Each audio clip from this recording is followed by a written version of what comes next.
Hello friends, मैं श्रुति Rastogi arts institute में आपका स्वागत करती हूँ। जैसा कि आपको पता है, आपका सीटीबी का पाठ्यक्रम पूरा हो गया है और अब आपके लिए एमसीक्यू क्वेश्चन जो हैं डेली मैं यहाँ पर प्रोवाइड करा रही हूँ आपके लिए।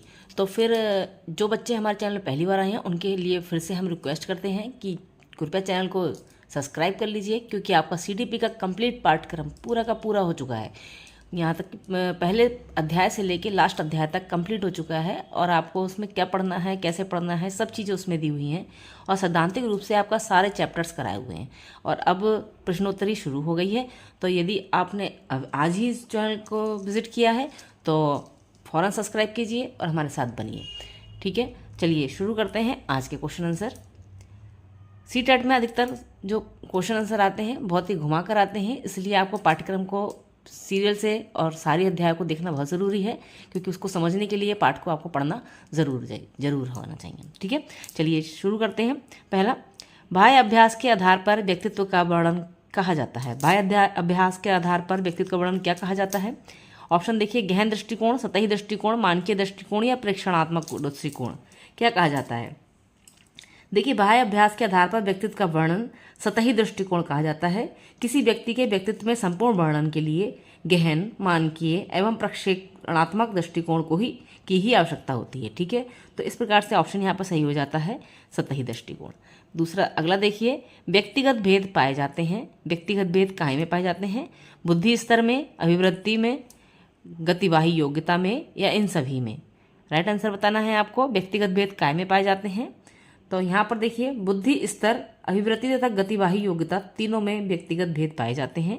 बुद्धि स्तर में भी, अभिवृत्ति में भी और गतिवाही योग्यता में भी।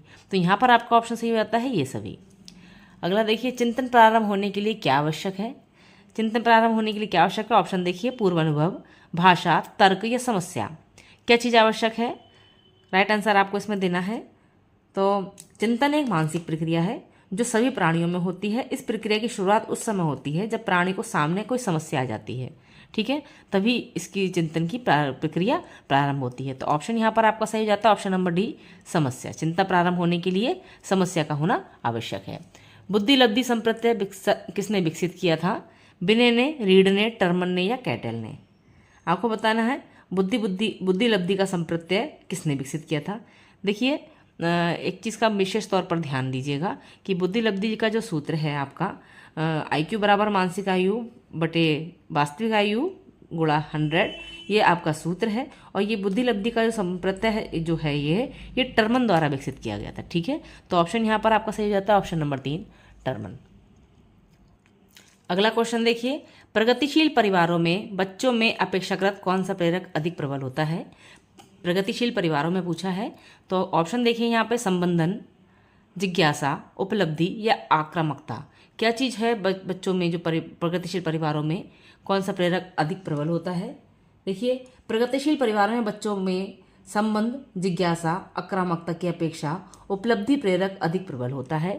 तो यहाँ पर आपका ऑप्शन सही हो जाएगा, ऑप्शन नंबर सी, उपलब्धि। अगला देखिए, निम्न में से कौन सा पिछड़ेपन का कारण नहीं है?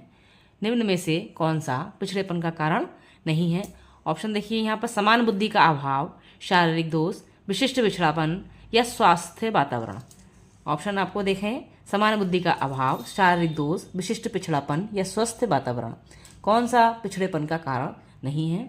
देखिए, स्वस्थ वातावरण को छोड़कर अन्य सभी पिछड़ेपन के कारण हैं। ठीक है, तो यानी कि सामान्य बुद्धि का अभाव, शारीरिक दोष और विशिष्ट पिछड़ापन स्वस्थ पिछड़ेपन के कारण है, और ये जो है स्वस्थ वातावरण स्वस्थ जो है पिछड़ेपन का कारण नहीं है। तो यहाँ ऑप्शन सही हो जाता है अपना, ऑप्शन डी। अगला देखिए, व्यक्तित्व का पहला प्रकारात्मक वर्गीकरण प्रस्तुत किया था। व्यक्तित्व का पहला प्रकारात्मक वर्गीकरण किसने प्रस्तुत किया था? ऑप्शन है आपके, मन ने, शेल्डन ने, हिप्पोक्रेट्स ने या कैटल ने। आपको राइट आंसर देना है, किसने व्यक्तित्व का पहला प्रकारात्मक वर्गीकरण प्रस्तुत किया था। देखिए, हिप्पोक्रेटस ने द्वारा व्यक्तित्व का पहला प्रकारात्मक वर्गीकरण प्रस्तुत किया गया था। तो यहाँ पर आपका ऑप्शन सही होता है, ऑप्शन सही, हिप्पोक्रेटस। ठीक है, तो हिप्पोक्रेटस ने पहला जो है आपका व्यक्तित्व का प्रकारात्मक वर्गीकरण प्रस्तुत किया था। अगला देखते हैं, समान तथा विशिष्ट कारक सिद्धांत का प्रतिपादन किसने किया था?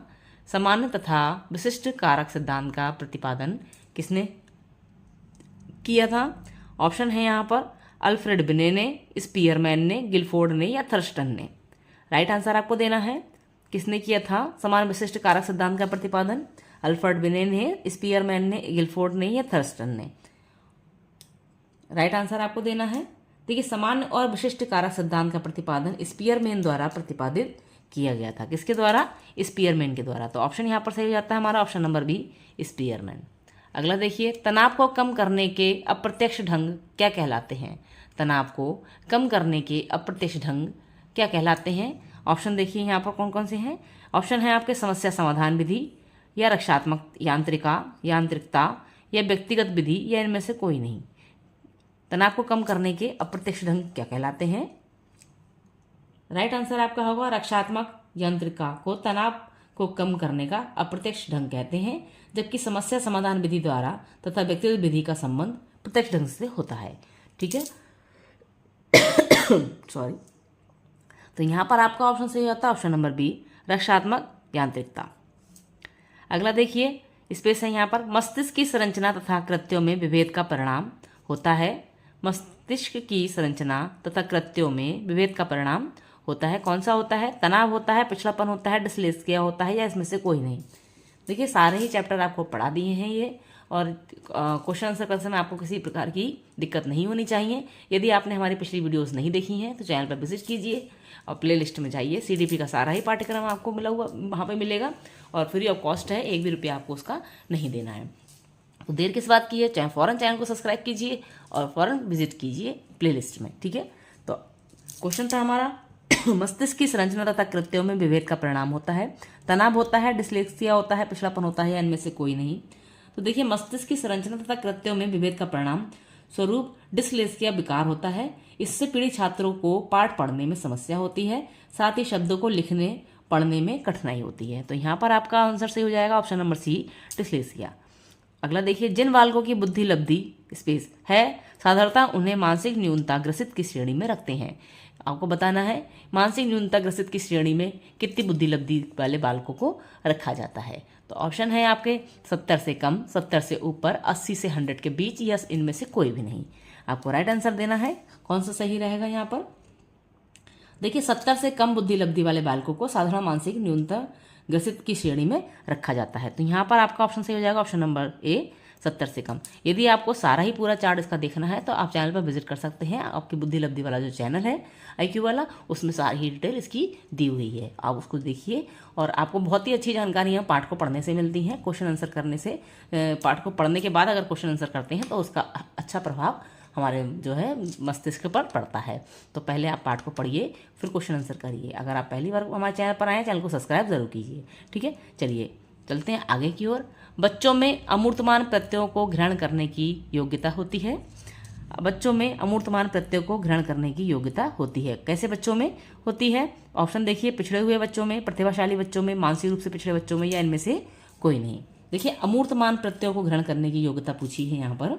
तो देखिए, प्रतिभाशाली बच्चों में अमूर्तमान प्रत्ययों को ग्रहण करने की योग्यता होती है। ठीक है, तो यहाँ पर आपका ऑप्शन सही हो जाएगा ऑप्शन नंबर बी, प्रतिभाशाली। अगला देखिए, निम्न में से कौन सा मूल्यांकन का प्रकार नहीं है?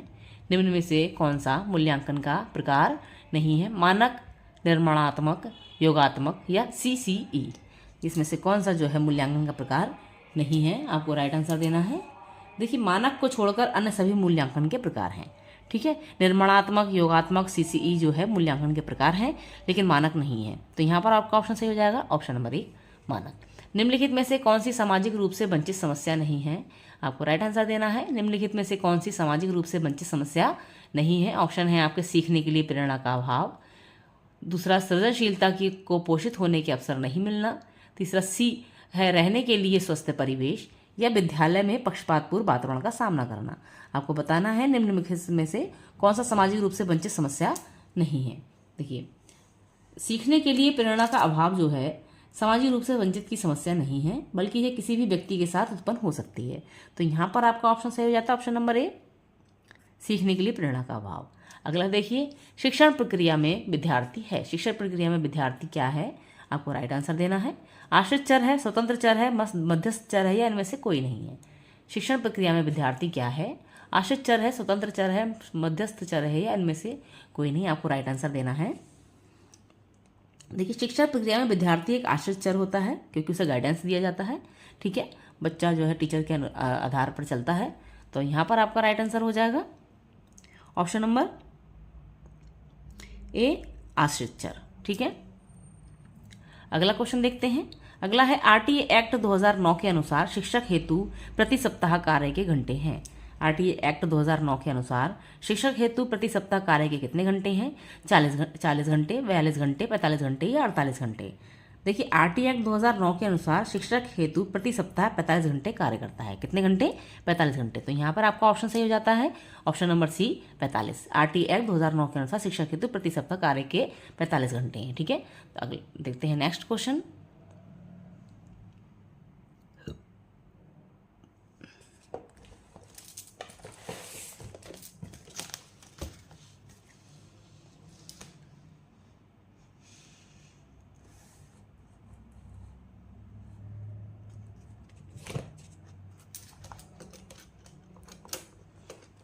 क्वेश्चंस।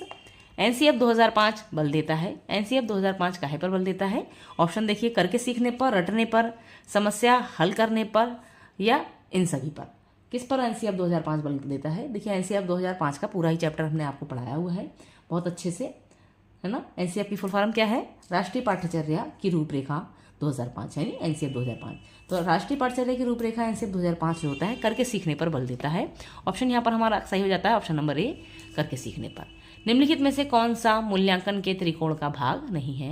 निम्नलिखित में से कौन सा मूल्यांकन के त्रिकोण का भाग नहीं है? ऑप्शन देखिए, शैक्षिक उद्देश्य, दूसरा है मूल्यांकन, तीसरा शिक्षण अनुभव या अधिगम अनुभव। आपको राइट आंसर देना है, कौन सा सही है, कौन सा सही है। देखिए शिक्षण अनुभव को छोड़कर अन्य सभी मूल्यांकन के त्रिकोण के भाग हैं। देखिए तो यहाँ पर आपका ऑप्शन सही है, कौन सा? ऑप्शन नंबर सी, शिक्षण अनुभव, इसे छोड़कर, है ना। तो शैक्षिक उद्देश्य, मूल्यांकन और अधिगम अनुभव जो है आपके मूल्यांकन त्रिकोण के भाग हैं और शिक्षण अनुभव नहीं है। अगला देखिए, क्रियात्मक अनुसंधान के महत्व के बारे में निम्न में से कौन सा कथन सही नहीं है? क्रियात्मक अनुसंधान के महत्व के बारे में निम्नलिखित में से कौन सा कथन सही नहीं है? आपको बताना है कौन सा कथन सही नहीं है। ऑप्शन देखिए यहाँ पे, उपभोक्ता ही अनुसंधान करता है, समस्याओं का हल शीघ्रता से प्राप्त हो जाता है, या समस्याओं का हल अभ्यास में लिया जाता है और उसका मूल्यांकन नहीं किया जाता, या उपरोक्त में से कोई नहीं। आपको राइट आंसर देना है। देखिए क्रियात्मक अनुसंधान से समस्या का शीघ्रता से हल प्राप्त नहीं होता है, इनका मूल्यांकन किया जाता है। इस अनुसंधान में उपभोक्ता अनुसंधान करता नहीं होता है। तो यहाँ पर आपका ऑप्शन सही हो जाता है, उपरोक्त में से कोई नहीं, ठीक है। आगे चलते हैं। वातावरण वह भारी शक्ति है जो हमें प्रभावित करती है, ये किसने कहा था? वातावरण वह भारी शक्ति है जो हमें प्रभावित करती है, ये कथन किसने कहा था? वुडवर्थ ने, रॉस ने, एनास्टसी ने या इनमें से किसी ने नहीं। देखिए आपको स्पेशली वीडियोस एक हमने डाल रखी है, 2 वीडियो डाल रखी हैं, 1-2, जो कि सारे ही कथन, सारे मनोविज्ञान के कथन, परिभाषाएं सब उसमें हमने ऐड की हुई हैं। और आशा करते हैं आप लोगों ने अगर नहीं देखी है तो आप उसे देखें, क्योंकि उसमें बहुत सारी महत्वपूर्ण चीज़ें हैं जो कि आपकी परीक्षा के लिए बहुत ज़्यादा उपयोगी हैं। तो सारी ही परिभाषाएं हैं उसमें, सारे कथन हैं उसमें, और सारी ही चीज़ें जो जनक भी हैं, जैसे जो जिन्होंने कौन कौन सी परिभाषाएं लिखी हैं, कौन कौन से सिद्धांत किस किस के द्वारा प्रतिपादित किए हुए हैं, सारी ही चीज़ें आपको एक वीडियो में निचोड़ के रूप में मैंने उसमें प्लेलिस्ट में दी हुई है। आप उसे जाकर विजिट करके देख सकते हैं, आपको सारी जानकारियाँ इस जगह पर मिल सकती हैं। और चैनल पे तो वैसे भी सारा पाठ्यक्रम तो आपका कंप्लीट हो ही चुका है। तो अगर आपने वह चीज़ें पढ़ी हैं तो आपको पता होना चाहिए ये किसने कहा है। वातावरण वह भारी शक्ति है जो हमें प्रभावित करती है, ये किसने कहा है? राइट आंसर दीजिए। वातावरण भारी शक्ति है जो हमें प्रभावित करती है, ये कथन किसने दिया है? रॉस ने, ठीक है। तो ऑप्शन यहाँ पर सही हो जाता है ऑप्शन नंबर बी। तर्क जिज्ञासा तथा निरीक्षण शक्ति का विकास होता है। तर्क जिज्ञासा तथा निरीक्षण शक्ति का विकास किस आयु पर होता है? 7 वर्ष की आयु पर होता है, 11 वर्ष की आयु पर होता है, 9 वर्ष की आयु पर होता है या 6 वर्ष की आयु पर होता है? राइट आंसर देना है आपको। तर्क जिज्ञासा तथा निरीक्षण शक्ति का विकास किस वर्ष की आयु पर होता है? देखिए तर्क जिज्ञासा तथा निरीक्षण शक्ति का विकास 11 वर्ष की अवस्था में हो जाता है। तो ऑप्शन यहाँ पर सही हो जाएगा ऑप्शन नंबर बी, 11 वर्ष। शारीरिक विकास का क्षेत्र है, शारीरिक विकास का क्षेत्र कौन सा है? स्नायु मंडल, मांसपेशियों की वृद्धि, एंडोक्राइन ग्लैंड्स, ये सभी बताना है आपको। शारीरिक विकास का क्षेत्र कौन सा है? देखिए स्नायु मंडल, मांसपेशियों में वृद्धि तथा एंडोक्राइन ग्लैंड्स तीनों ही शारीरिक वृद्धि के क्षेत्र हैं, ठीक है। तो स्नायु मंडल भी, मांसपेशियों की वृद्धि भी और एंडोक्राइन ग्लैंड्स भी, ये तीनों ही शारीरिक विकास के क्षेत्र हैं। तो ऑप्शन यहाँ पर आपका सही हो जाता है ऑप्शन नंबर डी, ये सभी। अगला देखिए, इस अवस्था में बालकों में नई खोज करने और घूमने की प्रवृत्ति बहुत अधिक बढ़ जाती है। कौन सी अवस्था होती है इसमें बच्चों में नई खोज करने की और घूमने की प्रवृत्ति बहुत अधिक बढ़ती है? शैशव काल में, उत्तर बाल्यकाल में, किशोर अवस्था में या प्रौढ़ अवस्था में? किस अवस्था में जो बच्चों में जो है खोज करने की, घूमने की प्रवृत्ति बहुत ही बढ़ जाती है? देखिए, उत्तर बालकाल अवस्था में बालकों में नई खोज करने की और घूमने की प्रवृत्ति बहुत ही बढ़ जाती है। उत्तर बालकाल में बालक में जिज्ञासा का स्तर बढ़ता है तथा उसका संवेगात्मक विकास तीव्र हो जाता है। ठीक है, तो ऑप्शन यहाँ पर सही हो जाता है ऑप्शन नंबर बी, उत्तर बाल्यकाल। अगला देखिए, अधिगम अंतरण का थार्नडाइक का सिद्धांत क्या कहा जाता है?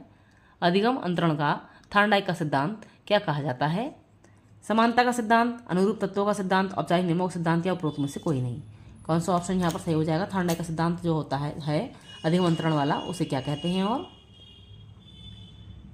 देखिए, अनुरूप तत्वों के सिद्धांत का प्रतिपादन थार्नडाइक द्वारा किया गया था। इस सिद्धांत के अनुसार नए कौशल को सीखने में कुछ वैसे ही समरूप तत्व उपस्थित रहते हैं जो पहले सीखे गए कौशल में होते हैं। ठीक है, तो यहाँ पर ऑप्शन आपका सही हो जाता है अनुरूप तत्वों का सिद्धांत। अगला देखिए, निम्न में से कौन सा वंशानुक्रम का नियम नहीं है? निम्नलिखित में से कौन सा वंशानुक्रम का नियम नहीं है? पहला है समानता का नियम, विभिन्नता का नियम, प्रत्यागमन या अभिप्रेरणा। कौन सा जो है वंशानुक्रम का नियम नहीं है? आपको राइट आंसर देना है। देखिए, अभिप्रेरणा को छोड़कर अन्य सभी वंशानुक्रम के जो है नियम हैं। तो यहाँ पर समानता, विभिन्नता और प्रत्यागमन, ये तीनों ही वंशानुक्रम के नियम हैं, अभिप्रेरणा नहीं है। तो यहाँ पर ऑप्शन सही हो जाता है ऑप्शन नंबर डी, अभिप्रेरणा। किस अवस्था तक बालक की दृष्टि एवं श्रवण इंद्रियां पूर्ण विकसित हो जाती हैं? किस अवस्था तक बालक की दृष्टि एवं श्रवण इंद्रियां पूर्ण विकसित हो जाती हैं? आपको ऑप्शन देखिए, 3 अथवा 4 वर्ष तक, 6 अथवा 7 वर्ष तक, 8 अथवा 9 वर्ष तक, या इनमें से कोई नहीं? आपको राइट आंसर देना है।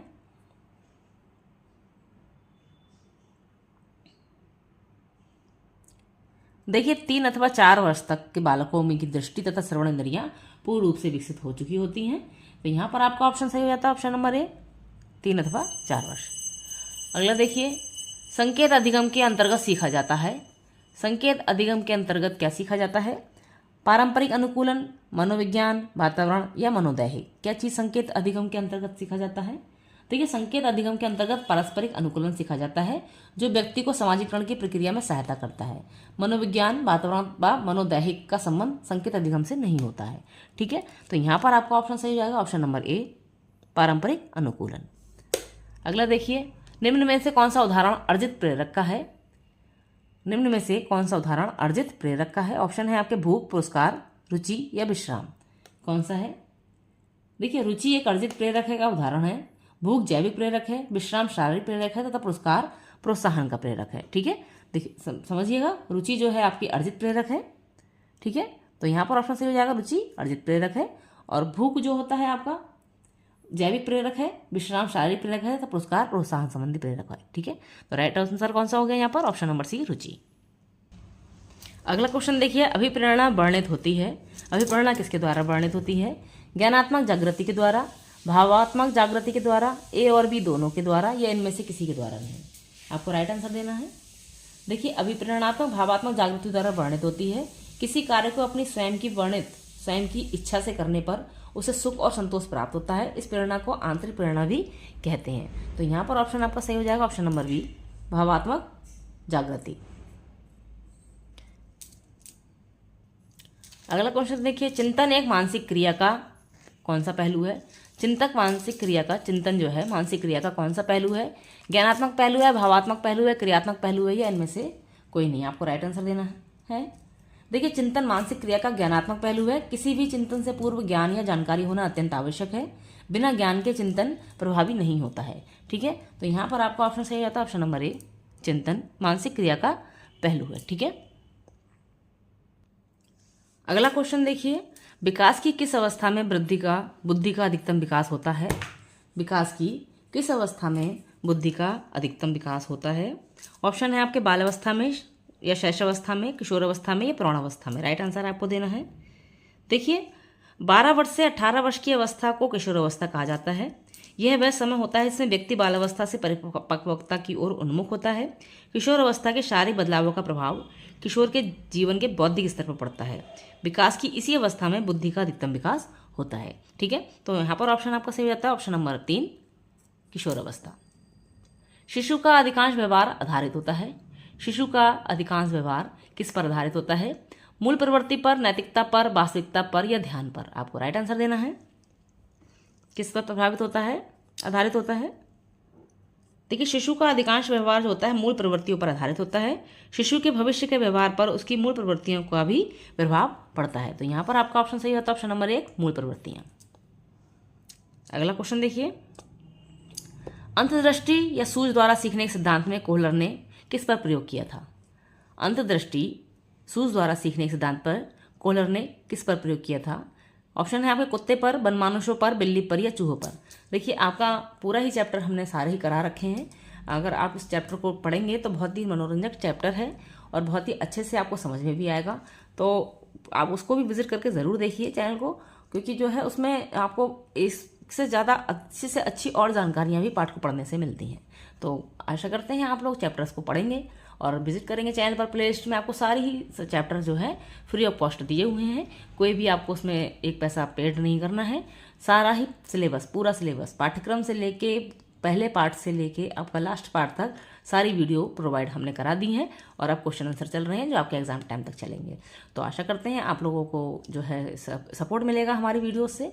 और अगर आप लोगों को लगता है कि हमारी ये जो हम मेहनत कर रहे हैं वह हमारी सफल है, तो आप लोग हमें सब्सक्राइब कीजिए, कमेंट्स कीजिए, हमको बताइए, लाइक कीजिए, शेयर कीजिए अपने फ्रेंड सर्कल में, सपोर्ट कीजिए हमें। और आपके सपोर्ट की हमें बहुत ज़्यादा आवश्यकता है, तो हमारे साथ बने रहें। आपको सिर्फ सब्सक्राइब करना है, लाइक करना है, इसमें आपका कुछ नहीं जाना है, 1 रुपया नहीं खर्च होना है, लेकिन हमें जो है मनोबल मिलता है, उससे हमें अच्छा लगता है। ठीक है, तो आपको लाइक करना है और सब्सक्राइब करना है, शेयर करना है। चलिए, कमेंट्स भी कीजिए, कमेंट्स करेंगे तो आपका स्पेशली नाम आता है, उससे हमें अच्छा लगता है कि इस बंदे ने हमें जो है बच्चे ने हमें और जो है कमेंट्स किया है और ये बच्चा हमें सुन रहा है, समझ रहा है। ठीक है, तो यहाँ पर हमने आपको क्वेश्चन किया हुआ है कि अंतर्दृष्टि सूझ द्वारा सीखने में सिद्धांत में कोहलर ने किस पर प्रयोग किया था। तो अगर आपने ये पढ़ा होगा चैप्टर तो आप बहुत अच्छे से इसका आंसर जानते होंगे। तो चलिए देख लेते हैं राइट आंसर इसका क्या है। देखिए, सूझ या अंतर्दृष्टि सिद्धांत का प्रतिपादन गेस्टाल्ट मनोवैज्ञानिकों द्वारा किया गया था। इसमें कोहलर ने अपने प्रयोग एक वनमानुष पर किया था। किस पर किया था? वनमानुष पर। और वनमानुष का नाम पता है क्या था? वनमानुष का नाम था सुल्तान। सुल्तान नामक वनमानुष पर किया था। ठीक है, ऑप्शन में क्वेश्चन में ये भी आ जाता है कि कोहलर ने अपने सिद्धांत में जो जिस वनमानुष पर प्रयोग किया था उसका नाम क्या था। ठीक है, तो उसका नाम क्या था? सुल्तान। यह आवश्यक नहीं है कि उच्च बुद्धि वाले, अगला क्वेश्चन देखिए, यह आवश्यक नहीं है कि उच्च बुद्धि लब्धि वाले बच्चे में किस में भी उच्च होंगे। सृजनशीलता में उच्च होंगे, अध्ययन में उच्च होंगे, या विश्लेषण करने में उच्च होंगे, या अच्छे अंक प्राप्त करने में उच्च होंगे। आपको राइट आंसर देना है कि उच्च बुद्धि वाले बच्चे किस में उच्च होंगे। ठीक है, आंसर दीजिए। देखिए, सृजनशीलता का बुद्धि से गहरा संबंध है, किंतु यह आवश्यक नहीं है कि उच्च बुद्धि वाले बच्चे सृजनशीलता में भी उच्च होंगे। ठीक है, तो यहाँ पर आपका राइट आंसर हो जाता है ऑप्शन नंबर 1, सृजनशीलता। अगला देखिए, ध्यान को केंद्रित करने की आंतरिक दशा है। ध्यान को केंद्रित करने की आंतरिक दशा कौन सी है? अवधि है, नवीनता है, रुचि है या आकार है?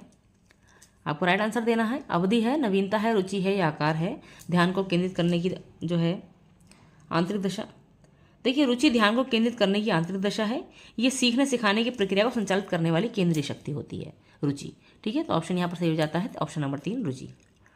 अगला देखिए, निम्न में से किस विधि का उपयोग स्मृति के मापन के लिए नहीं किया जाता है? निम्न में से किस विधि का प्रयोग इस जो है स्मृति के मापन के लिए नहीं किया जाता है? प्रत्याह्वान विधि, तार्किक विधि, पहचान विधि या पुनः सीखना विधि? राइट आंसर दीजिए। देखिए, तार्किक विधि को छोड़कर अन्य सभी स्मृति मापन की विधियां हैं। ठीक है, तो यहाँ पर आपका ऑप्शन सही हो जाता है ऑप्शन नंबर 2, तार्किक विधि। ये नहीं है। ठीक है, प्रत्याह्वान विधि, पहचान विधि और पुनः सीखना विधि जो है स्मृति मापन के लिए उपयोगी होती हैं। ठीक है, अगला देखते हैं, प्रासंगिक अंतर्बोध परीक्षण TAT का विकास किसके द्वारा किया गया था? प्रासंगिक अंतर्बोध परीक्षण का विकास किसके द्वारा किया गया था? साइमंड के द्वारा, होल्ट्जमैन के द्वारा, मरे के द्वारा या बेल के द्वारा? राइट आंसर बताना है आपको। देखिए अगर आप क्वेश्चन आंसर में अटक रहे हैं तो जैसी बात है आपने पिछली वीडियोस हमारी कंप्लीटली नहीं देखी हैं, ठीक है। अगर आपको लगता है कि आपको क्वेश्चंस नहीं आ रहे हैं तो आप जो है चैनल पर विजिट कीजिए, सारी वीडियोस देखिए, क्योंकि पाठ को पढ़ना बहुत ज़रूरी है। पाठ को पढ़ने से ही आप अच्छे से उसका आंसर दे सकते हैं। राइट आंसर बताइए। चलिए देखते हैं राइट क्या है इसका। प्रासंगिक अंतर्बोध परीक्षण का विकास मरे द्वारा किया गया था। इस परीक्षण में कुल 31 कार्ड होते हैं। इनमें से 30 कार्ड पर चित्र बने होते हैं तथा एक कार्ड सादा होता है, ठीक है। तो यहाँ पर ऑप्शन हमारा सही हो जाता है ऑप्शन नंबर 3 मरे। अगला देखिए, मनोविज्ञान का शिक्षा के क्षेत्र में सबसे बड़ा योगदान है। मनोविज्ञान का शिक्षा के क्षेत्र में सबसे बड़ा योगदान है। कौन सा योगदान है? विषय केंद्रित शिक्षा, शिक्षक केंद्रित शिक्षा, क्रिया केंद्रित शिक्षा या बाल केंद्रित शिक्षा। बहुत ही ईजीला सवाल है ये तो चल ही रहा है इस समय। बाल केंद्रित शिक्षा है, राइट है आप। ऑप्शन सही हो गया हमारा ऑप्शन नंबर 4 बाल केंद्रित शिक्षा। निम्नलिखित में से कौन सा बुद्धि और विकास के सिद्धांतों से संबंधित नहीं है? निम्नलिखित में से कौन सा सिद्धांत वृद्धि और विकास के सिद्धांतों से संबंधित नहीं है? ऑप्शन देखिए आपका, निरंतरता का सिद्धांत, वर्गीकरण का सिद्धांत, समन्वय का सिद्धांत या व्यक्तिकता का सिद्धांत। आपको राइट आंसर देना है। देखिए वर्गीकरण के सिद्धांत को छोड़कर अन्य सभी वृद्धि और विकास से संबंधित सिद्धांत हैं, ठीक है। तो यहाँ पर ऑप्शन सही हो जाता है ऑप्शन नंबर 2 वर्गीकरण का सिद्धांत आपका जो है वृद्धि और विकास के सिद्धांतों से संबंधित नहीं है। ये निरंतरता का सिद्धांत, समन्वय का सिद्धांत और व्यक्तिगता का सिद्धांत जो है आपका विकास के सिद्धांतों से संबंधित है, ठीक है। अगला क्वेश्चन देखते हैं। कक्षा शिक्षण में पाठ प्रस्तावना सोपान सीखने के किस नियम पर आधारित है? कक्षा शिक्षण में पाठ प्रस्तावना सोपान सीखने के किस नियम पर आधारित है? ऑप्शन देखिए आपका, प्रभाव का नियम, तत्परता का नियम, सादृश्यता का नियम या सहचार्य का नियम। किस नियम पर आधारित है? राइट आंसर बताना है आपको।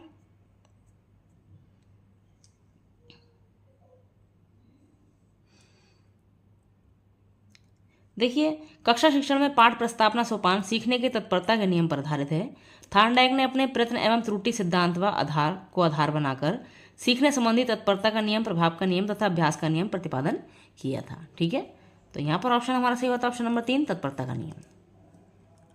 अगला देखिए, संप्रत्यय निर्माण का प्रथम सोपान कौन सा है? संप्रत्यय निर्माण का प्रथम सोपान कौन सा है? राइट आंसर बताइए। ऑप्शन है आपके समानीकरण, विभेदीकरण, प्रत्यक्षीकरण या पृथक्करण। कौन सा आंसर आपका सही है? राइट बताइए।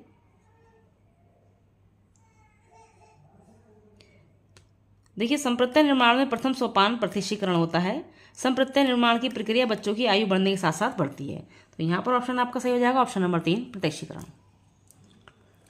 अगला क्वेश्चन देखिए, प्रेक्षणात्मक अधिगम संप्रत्यय किसके द्वारा दिया गया था? प्रेक्षणात्मक अधिगम संप्रत्यय किसके द्वारा दिया गया था? ऑप्शन है आपके टॉलमैन के द्वारा, बैंडूरा के द्वारा, थार्नडाइक के द्वारा या कूलर के द्वारा। देखिए प्रेक्षणात्मक अधिगम संप्रत्यय आपका बैंडूरा के द्वारा दिया गया था।